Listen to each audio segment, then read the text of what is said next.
At 19 years old, having grown up in Winnipeg, Manitoba, Canada, and for those who don't know where that is, go to Fargo, North Dakota, and then go north to give you a sense of my people.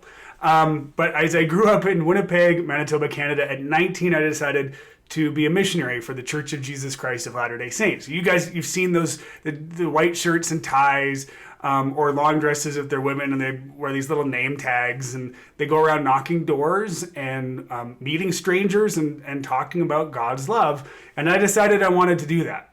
I wanted to try to help people.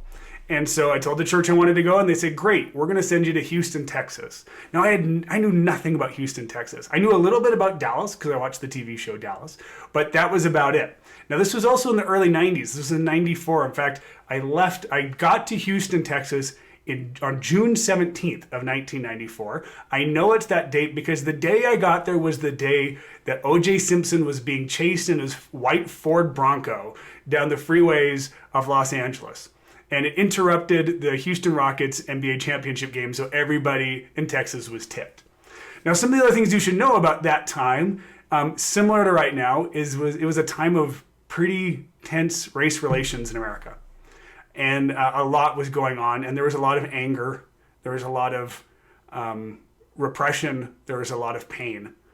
And so here I was, this lily white Canadian boy, going to Houston, Texas. Now, a few things you might not know about Houston. Houston it's one of the largest cities in all of North America. It has one of the largest inner cities in all of North America. And at that time, in the early 90s, it had some of the most dangerous neighborhoods in all of America. And wouldn't you know it, this white boy from Winnipeg was asked to serve people in one of the most dangerous neighborhoods in America, which is known as the Fifth Ward of Houston, Texas. So generally, every neighborhood I went to was a projects. It was government subsidized housing for very poor people, and almost 100% of them were black.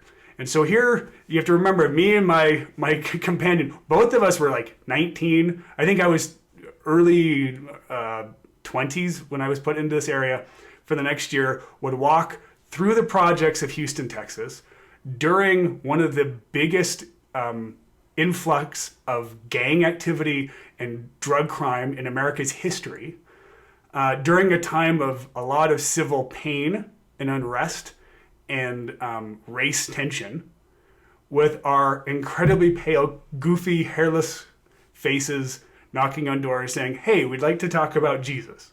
So we kind of stuck out. But I loved it. I loved every minute of it. I loved being able to spend time with people and to try to help them. And this weekend reminds me of one particular instance that I can't get out of my head. So my companion and I were walking through the projects, and we heard a very large, it sounded like a angry parade. There was a huge commotion just outside of the projects.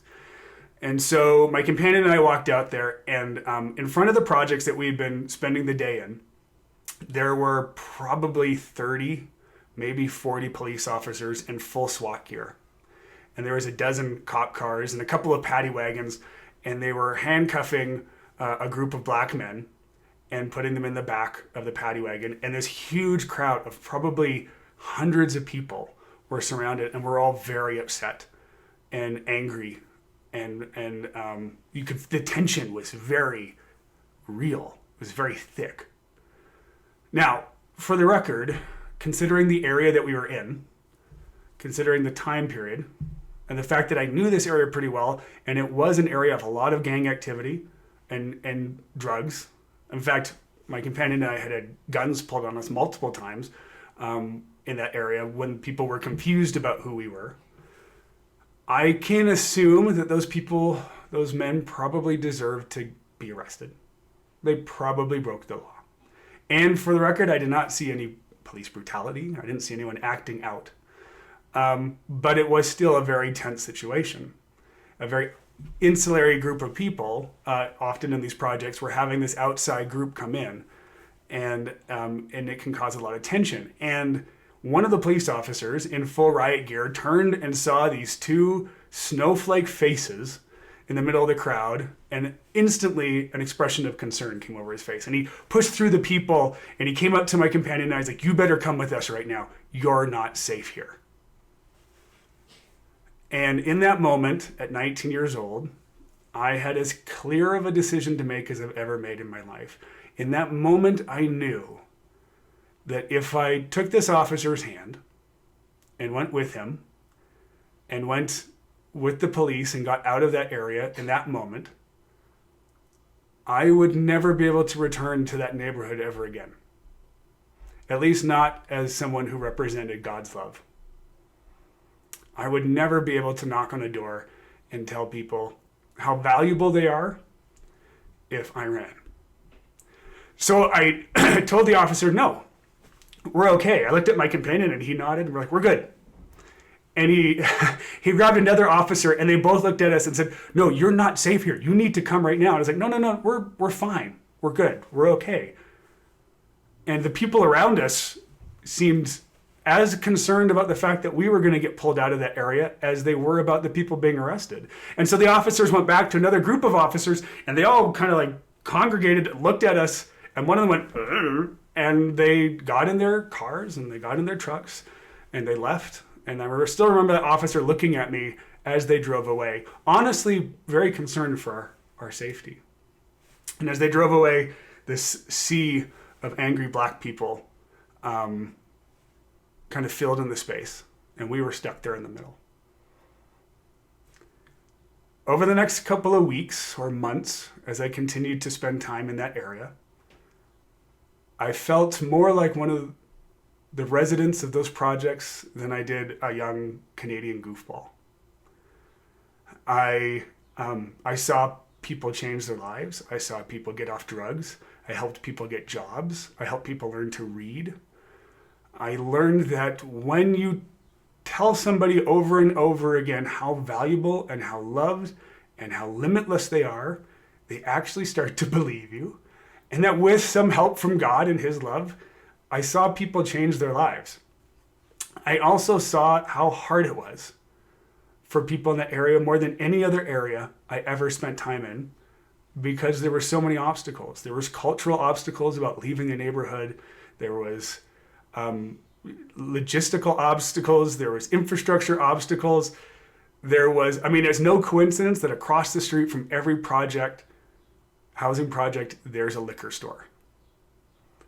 And there are very real boundaries set up to stop people from pulling themselves up.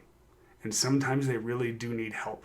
And the thing that I also saw underneath all of it was fear. Fear amongst my black brothers and sisters that it could all be taken in an instant. Distrust that it could be taken without them doing anything wrong. A sense of fragility that all that they had wasn't really theirs because a system could decide that it didn't want them to have it, or that they may have threatened somebody else and their own sense of fragility. And so today I'm a 45-year-old white Mormon who lives in Provo, Utah. I might be one of the most insulated people on the planet. And I'm not going to pretend that I'm not. And I'm not going to pretend like I have the answers to race relations in America. If anything, I spent a year as a tourist in some of the worst of it. And the only thing I really know is that I don't know enough to give anyone advice or tell anyone how to feel. And anyone I see that says, well, what they ought to do or all they need to know is full of bullcrap. For a short period of time in my life, I was consciously aware of my race. Because every time I got out of the car and every time I walked down the street, I was a different race than everybody else there, even though I was in America. And I remember enough of that to know that it's an unsettling feeling. So the best I can do from my home in Provo, Utah, is to let any of the people of color who I know or who might see this know that just like when I was 19, I still stand with you. And I will do anything I can to help. And that might be nothing more than a lawn sign. It might be nothing more than financial donations. It might be all that I can do. It might be this stupid video that just proves how out of touch I am. But it's all I've got. and I'll try to help.